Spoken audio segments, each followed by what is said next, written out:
What's up, everybody? Chris Larari here, and today I want to talk about the concept of creating space and how that could affect your mobility. We're going to go ahead and relate this to the hips because, for the most part, that's what everybody that I deal with has issues with, right?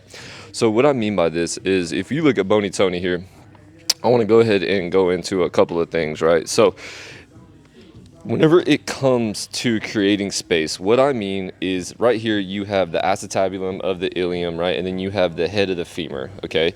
And so what tends to happen, right, is this femur will actually go forwards in the socket, back in the socket, get too far stuck in the socket, right?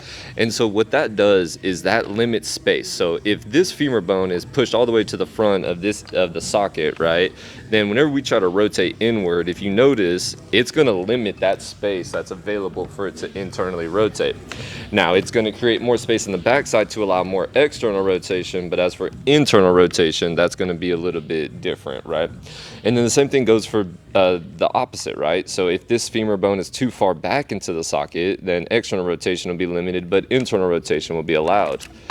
Now, let's take that same exact concept and apply it to the hips, because if this hip bone is pushed too far forward, then that's going to limit that space on the front side of the hip, right? That's going to limit that internal rotation. Now, if this hip is also tilted forward, then what else is that going to do? That's also going to put this hamstring on stretch, right? Even though the hamstring may not actually be tight, it feels like it's tight because this bone is pulling forward, putting it on a bigger stretch, right? So we want to think about what's happening in the situation so that way we can create space in a way that's going to allow mobility, right? So if the hips are tilted too far forward, then a couple of things you can do is you can lay down on the ground and go ahead and try to press your low back into the ground. So that way that'll get rid of that lordosis right there. That'll take the hips, do what's called a posterior pelvic tilt. That's going to help create space right here in the front side, allowing more internal rotation.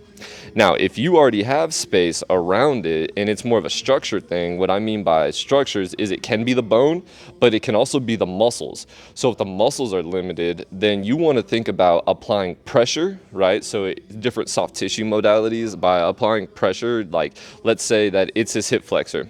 So if you just take your hand and you dig in there, right, just like that right there, and you press on those muscles, and then you move through a range of motion like that right there, then what that's going to do is it's going to get your neurological system to chill out, and that may get the muscle to loosen up, even though we didn't necessarily do any stretching or anything like that, right? So you constantly want to think about how is the body creating space, or what space is limited, all right? Again, if this bone isn't centrated in the socket or stabilizing in a way that's going to help with performance, then it's going to limit other stuff, okay? We always want to take that into consideration whenever it comes to training, whenever it comes to your mobility, whenever it comes to pre-game prep, right? If you want to think about your pre-game prep, you always want to think about things that are going to help loosen up the body and get it performing at its best. So with athletes that I have come in here, I always tell them, hey, we're here to get you a PhD in your process. So as they learn about their body, as they learn about, things activating, like a lot of the times, if we just get these glutes activating on all cylinders, that gets that bone in a proper position. It also gets that pelvis in a good position, allowing more space, right? Even though I didn't necessarily do any mobility exercises, we did an activation exercise and it created mobility, right? It's because centrating joints or just getting a joint to go where it needs to go and allowing space all around it, that's going to help you with mobility. Now, we also want to think about this in a pain perspective, right? So if we have structures that are bumping up into each other that shouldn't be bumping up into each other, that's going to cause pain, right? So it's not only going to limit mobility, but it's going to cause that pain, right? So this right here, if we look at like a shoulder impingement is whenever this humeral head right here bumps up into that AC joint.